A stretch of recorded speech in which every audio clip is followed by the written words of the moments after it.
Are you a freelance creative drowning in deadlines and feeling like you're always behind, no matter how hard you work? Let me guess. Your to-do list grows faster than you can check things off.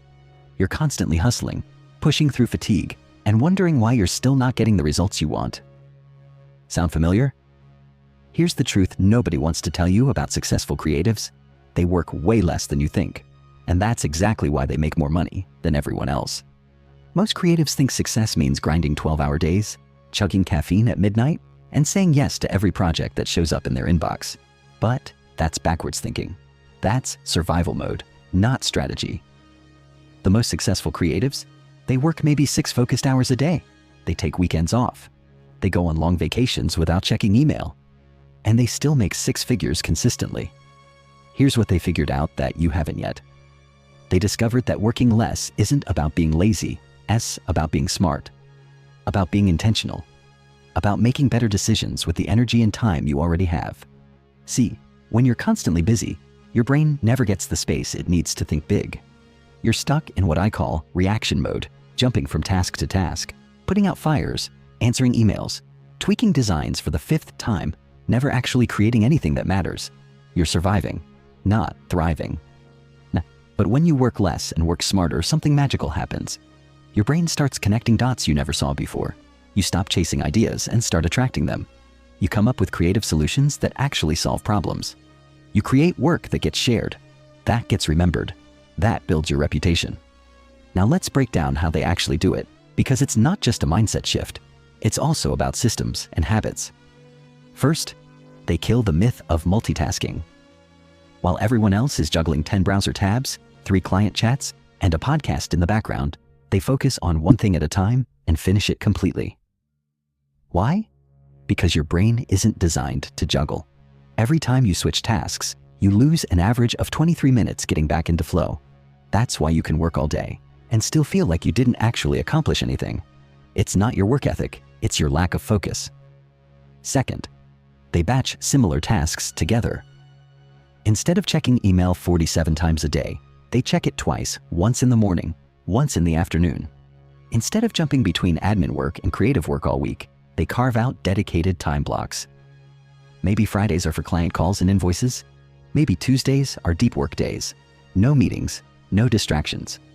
This isn't just about efficiency. It's about protecting your creative energy, which is your most valuable and limited resource. Because creativity doesn't happen in chaos. It needs structure to thrive.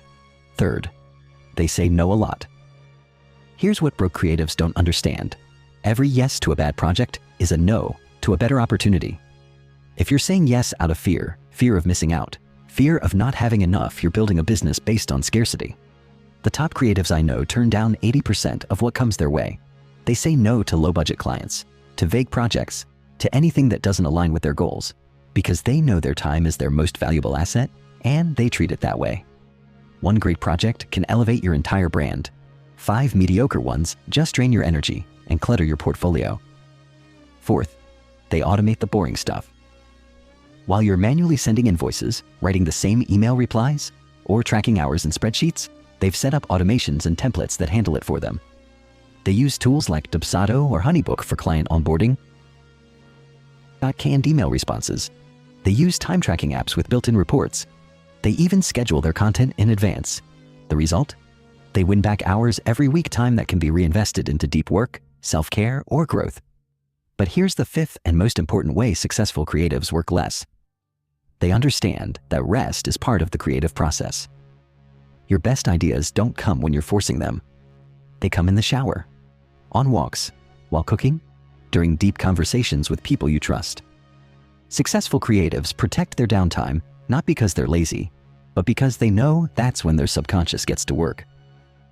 Think of your creativity like a well. If you keep drawing from it without letting it refill, eventually it runs dry. But if you give it space, let it replenish, you'll always have fresh water, always have fresh ideas. Now here's the real issue. Most creatives feel guilty about working less. They think it means they're not serious about their craft, that they're slacking, that they're not earning success unless they're burning out. But that mindset, it's broken. Working less doesn't mean you care less. It means you care enough to be strategic. It means you respect your creative energy enough to use it wisely. So what actually happens when you start working less? You create better work because you're rested, focused, and intentional. Your clients start to respect your time more because you've set clear boundaries. And most importantly, you enjoy being creative again. You stop feeling like you're drowning and start feeling like you're in control. The creatives who figured this out aren't superheroes. They're not magical unicorns with secret talents. They just realized that time isn't the problem. It's how you use your time that matters. They stopped measuring success by how busy they were, and they started measuring it by the impact they created. So here's my question for you. Are you ready to stop wearing exhaustion like a badge of honor? Are you ready to work like a professional instead of grinding like an amateur? Because the choice is yours. You can keep believing that more hours, more success. Or you can start working like the creatives who've already figured it out. That less is more. The question isn't whether you have enough time. The question is, are you brave enough to use it differently? If you found this helpful and you want me to personally help you transform chaotic schedules into structured, profit-driven routines, using practical productivity hacks and a step-by-step actionable roadmap, you can join my time transformation for freelance creatives below. Let's make time your most powerful asset, not your biggest stressor.